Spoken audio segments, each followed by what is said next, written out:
नक्सलवाद के ताबूत में आज सबसे बड़ा कील ठोका गया है। इस ऐतिहासिक आत्मसमर्पण से नक्सलियों के रीढ़ की हड्डी टूट गई है। एक और राज्य जल्द ही नक्सल मुक्त होने वाला है।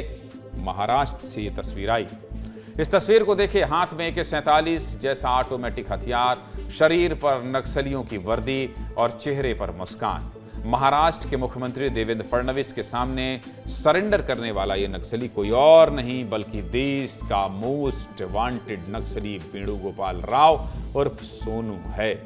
सरेंडर के वक्त सोनू के चेहरे पर जो मुस्कान थी, उसकी चर्चा पूरे देश में हो रही, क्योंकि ये वही सोनू है जिसकी तलाश पिछले 40 सालों से 5 राज्यों की पुलिस कर रही थी, जिस पर कई बड़ी नक्सल घटनाओं में शामिल होने का आरोप है और 3 करोड़ से ज्यादा का इनाम है। 3 करोड़ से ज्यादा।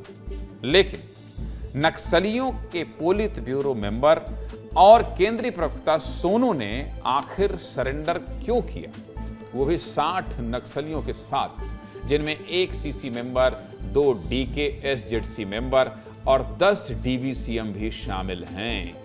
और सबसे खास बात यह है कि सरेंडर करने वाले नक्सली अपने साथ बड़ी मात्रा में हथियार लेकर लौटे, जिनमें 7 AK-47, 4 SLR, 6 इंसास समेत कई ऑटोमेटिक और सेमी ऑटोमेटिक हथियार शामिल हैं। नक्सलियों ने ये सभी हथियार जवानों से लूटे थे, लेकिन अब ये हथियार वापस सरकार के पास आ गए हैं, जिससे नक्सल संगठन के पास बड़ी संख्या में हथियारों की कमी हो जाएगी। इसीलिए नक्सल संगठन भी इन हथियारों को कब्जे में लेने के लिए पीछे पड़ा था और पत्र लिखकर सोनू को हथियार वापस संगठन को सौंपने के लिए कहा था। और ऐसा नहीं करने पर PLGA बटालियन को भेजकर सोनू को जान से मारने की बात भी कही।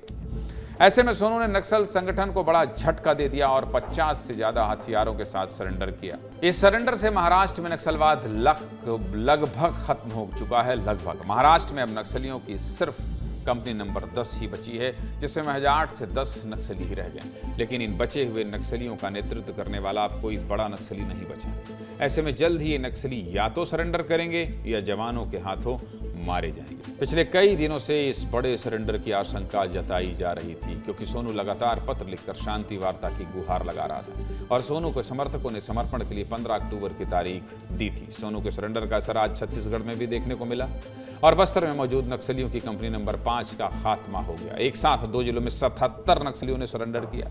कांकेर में कुल 50 नक्सलियों ने सरेंडर किया, जिसमें 32 महिला और 18 पुरुष हैं। ये सभी नक्सली अपने साथ 39 हथियार भी लाए, जिसमें कई ऑटोमेटिक हथियार शामिल हैं। वहीं सुकमा जिले में 50 लाख के इनामी कुल 27 नक्सलियों ने सरेंडर किया, जिसमें 10 लाख का इनामी नक्सली ओयाम लखनऊ भी शामिल है।